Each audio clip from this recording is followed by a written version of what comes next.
नमस्कार मित्रों। आज का विषय फिर से है दिल्ली चुनाव और दिल्ली में जारी राजनीतिक उठापटक।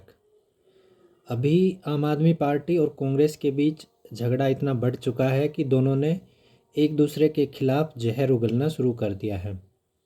कहने को दोनों INDIA इंडिया अलायंस के हिस्सा हैं। दोनों ने दिल्ली का लोकसभा चुनाव साथ मिलकर लड़ा था, लेकिन इस समय दोनों के बीच में जो वाद विवाद है वो अपने चरम पर है।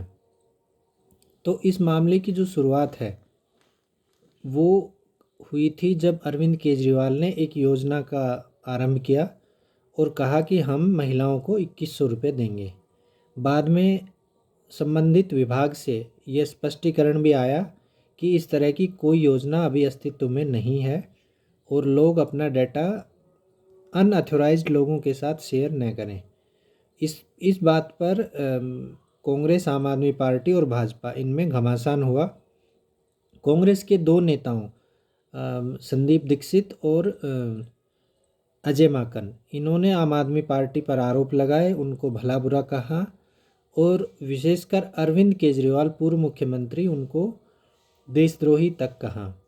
दूसरा, अरविंद केजरीवाल नई दिल्ली विधानसभा सीट से चुनाव लड़ रहे हैं, उनके खिलाफ संदीप दीक्षित उम्मीदवार भी हैं। इस बात को लेकर आम आदमी पार्टी में बहुत गुस्सा था। उन्होंने कांग्रेस को बहुत भला बुरा कहा और इंडिया अलायंस तोड़ने की धमकी दी। आम आदमी पार्टी ये धमकी दे रही है कि वो इंडिया अलायंस के दूसरे नेताओं से बात करेंगे और कांग्रेस को ही इससे अलायंस से बाहर करने की बात करेंगे। तो ये दावा जो आम आदमी पार्टी का है ये बहुत ही हास्यास्पद लगता है, क्योंकि अगर इंडिया अलायंस से कांग्रेस को निकाल देंगे तो उसमें कुछ बचेगा ही नहीं। दूसरी बात, कांग्रेस के 99 MP हैं और आम आदमी पार्टी के बमुश्किल 2 या 3 सांसद हैं। तो एक 99 सांसद वाली पार्टी को ये लोग धमकी दे रहे हैं कि हम आपको गठबंधन से निकाल देंगे। तो ये दावा बहुत ही हास्यास्पद लगता है। तुम कैसे भाई इसको निकाल दोगे गठबंधन से, जबकि इंडिया अलायंस तो खड़ा ही खुद कांग्रेस ने किया था। तो अब जब इस दावे को लेकर घमासान मचा, भाजपा ने भी आरोप लगाए कि आम आदमी पार्टी गैर कानूनी तरीके से लोगों का डाटा इकट्ठा कर रही है, तो इस बात पर बवाल मचना स्वाभाविक था। आम आदमी पार्टी की असल दिक्कत क्या है? 2014 लोकसभा चुनाव हुए, नरेंद्र मोदी प्रचंड बहुमत से सत्ता में आए। उसके ठीक कुछ समय बाद 2015 में दिल्ली में विधानसभा चुनाव हुए। आम आदमी पार्टी को प्रचंड बहुमत मिला। उस चुनाव में कांग्रेस ने अपने आप को स्वाहा कर लिया था, अर्थात कांग्रेस वो चुनाव अपनी पूरी ताकत से नहीं लड़ी थी। उसने अपना वोट आम आदमी पार्टी को शिफ्ट कर दिया था, या ये कहें कि कांग्रेस ने अपने आप को नीचे कर लिया था, सिर्फ इसलिए कि भाजपा न जीत जाए। उस चक्कर में कांग्रेस खुद बहुत नीचे आ गई और कोई सीट नहीं जीत पाई, ना 2015 के चुनाव में, ना 2020 के चुनाव में। तो ये जो त्याग किया था कांग्रेस ने आम आदमी पार्टी के लिए, अब उसको लग रहा है कि नहीं, ये फैसला गलत था। एक पार्टी को खुद अपने स्तर पर खड़ा होना बहुत आवश्यक है। इसलिए स्थानीय नेता ये कोशिश कर रहे हैं कि वो दिल्ली में चुनाव लड़ें, लेकिन कहीं ना कहीं पहले उनकी बात को तवज्जो नहीं दी गई थी और शीर्ष नेतृत्व ये चाह रहा था कि आम आदमी पार्टी के साथ गठबंधन हो। इस बार स्थानीय नेताओं अजय माकन, संदीप दीक्षित, इनकी बात मानी गई और दिल्ली में दोनों पार्टियां अलग अलग ही चुनाव लड़ रही हैं।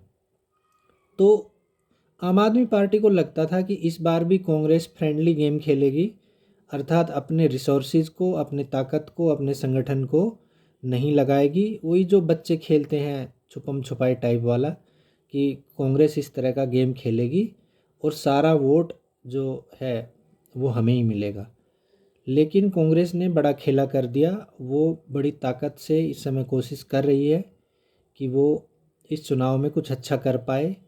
कितना कर पाएगी ये अलग विषय है, लेकिन कांग्रेस कोशिश कर रही है।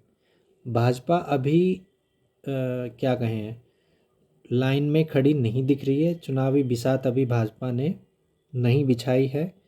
कुछ लोग कह रहे हैं कि भाजपा अभी बहुत पीछे है, लेकिन कुछ लोग कह रहे हैं कि भाजपा ने अभी चुनाव प्रचार की शुरुआत ही नहीं की है। तो कुल मिलाकर अरविंद केजरीवाल इस बात को लेकर निश्चिंत थे कि कांग्रेस भी इस बार हल्का गेम खेलेगी जिसका फ़ायदा उनको मिलेगा। लेकिन कांग्रेस पूरी तरह से मैदान में उतर आई और वो अब अरविंद केजरीवाल को अपनी जीत सुनिश्चित नहीं दिख रही है। दूसरा, एक जो आरोप लगाया आतिशी ने कहा कि कांग्रेस के जो विधायक हैं, जो प्रत्याशी हैं, उनकी फंडिंग, उनका चुनावी खर्चा आम आदमी पार्टी दे रही है, उनका खर्चा भाजपा दे रही है। तो ये दोनों दावे, अरविंद केजरीवाल का ये दावा कि वो कांग्रेस को इंडिया अलायंस से निकाल देंगे और आतिशी का ये दावा कि कांग्रेस के प्रत्याशियों को भाजपा फंडिंग कर रही है, ये दोनों ही दावे अपने आप में गैर तर्कपूर्ण हैं, सही नहीं है, किसी भी सत्यता की कसौटी पर खरे नहीं उतरते हैं, बहुत ही विचित्र और हास्यास्पद भी हैं। तो कुल मिलाकर इनसे आम आदमी पार्टी का बौखला जाना तय है और उनको अब लग रहा है कि ये जो चुनाव फरवरी में होना है, इसमें आम आदमी पार्टी की जीत की गारंटी नहीं है। अरविंद केजरीवाल की जो कुर्सी है वो पहले ही जा चुकी है। वो उनका जो शीश महल रूपी मुख्यमंत्री आवास था वो उनसे जा चुका है। अब उनकी एकमात्र आशा यही थी कि वो फरवरी में होने वाले चुनाव में किसी तरह जीत जाएं, फिर से मुख्यमंत्री के पद पर आ जाएं और कोर्ट से ही एक आदेश ले आएं कि अब वो मुख्यमंत्री का जो ऑफिस है वो ज्वाइन कर सकें, क्योंकि उनके मुख्यमंत्री पद को ज्वाइन करने में अभी कोर्ट की अड़चन है। लेकिन ये सपना अभी साकार होता नहीं दिख रहा है आम आदमी पार्टी को, और इस बात को लेकर तीनों पार्टियों में, भाजपा भी जिसमें इन्वॉल्व है, तो इनमें बहुत गुस्सा है। आपस में एक दूसरे की जो विरोध है वो कर रहे हैं, एक दूसरे के खिलाफ बयानबाजी कर रहे हैं। तो ये लड़ाई किस करवट बैठती है भविष्य में, यह देखना बहुत ही दिलचस्प होगा। धन्यवाद।